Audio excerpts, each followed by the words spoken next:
Rich Eisen show is a longtime friend of mine. Love this man, love working with him, and I'm not just saying that because he's another handsome bald man with a mustache and a beard. He is a Super Bowl champion quarterback and a longtime friend, as I mentioned, Trent Dilfer. How are you, Trent? I'm doing good. I'm doing as well as I can be doing, Rich. Okay, hurt for the people struggling right now.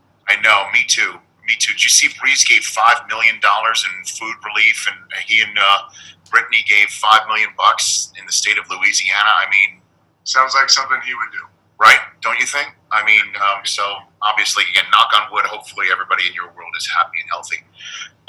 All that said, did I hear your voice on a workout video with Tua? Yeah. This week? Was that your voice? Yeah, you did. Yeah. So, Tua asked me after he had declared for the draft if I'd handle his pre-draft preparation. Okay. Unique circumstance, obviously, with him coming off the multiple ankle injuries and the hip injury. So we knew it was going to be kind of a slow grind. As much of it's been mentoring as it has been coaching, but now that he's fully cleared medically, we're getting after it in terms of his preparation for OTAs, and we go all the way back to Elite 11, so I think there's a trust there. And I've never really been in this space. I purposely stayed out of this space, this pre-draft training space, because so many of the guys that I've mentored, the coaches around the country, this is their business. I didn't want to ever steal business from them, but I have a unique relationship with Tua, and because of that, I think he trusted me to guide him through this process. Okay.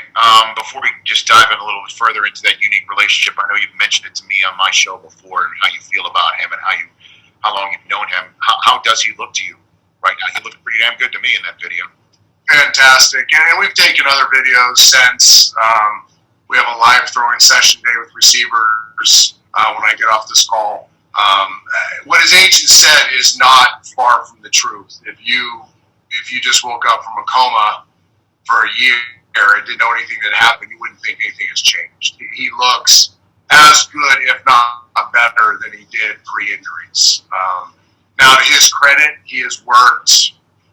I don't even have the words to explain the lonely work he's done to come back from this. I saw Matt Hasselbeck did something today on NFL Live where he talked about one of the keys to being a great quarterback is how you attack rehab and how you track the training room, because you're always beat up to a certain degree, and then many times you're coming off of a catastrophic injury.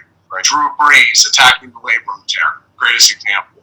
Drew Brees able to become a Hall of Famer after a catastrophic shoulder surgery because he attacked his rehab as a total pro, and Tua's done the same thing with his injuries. There were 6 weeks where it was 2.5 hours a day, twice a day, lonely, boring rehab type stuff. He couldn't throw for a long time.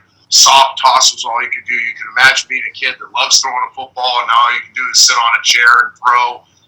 Countless hours with me and Ken Wisenhunt in my office going over football stuff, completely changing how he ate, using nutrition as a way of healing his body. And now, just this week, being able to come out and say, okay, what am I? And what he is pretty phenomenal.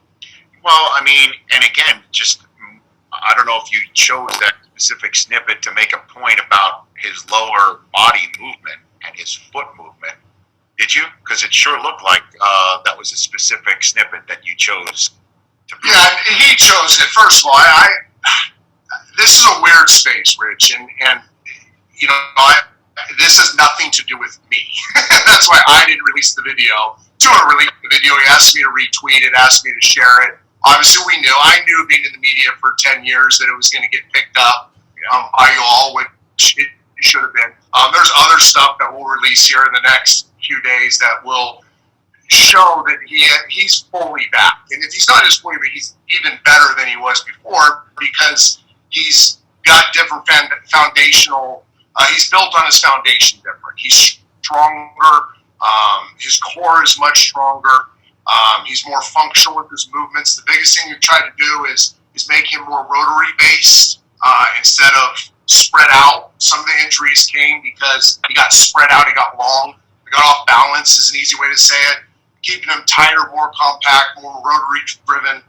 Luke Richardson, who led his rehab / training, was with the Houston Texans forever, won a Super Bowl with the Broncos. He's my strength coach here at Lipscomb. He guided him through those first 6 weeks and really made some major changes with him. So I say all that because now when I ask him to do a footwork drill, and I try to do drills that are that translate into a real football situation, not just jumping over stuff and brooms and all that, you can see the twitch and the power. You can see him having control of his whole body. You can see him moving his center mass and not just reaching for things. You can see him maintain his balance through different platforms. All this stuff is very applicable to keeping him healthy as he plays. Everything I've tried to do and all the things I've tried to communicate with him is we're not trying to build you for a fancy pro day or where you go in the draft. I'm trying to build you for a 15-year Hall of Fame career. I think this kid is that special.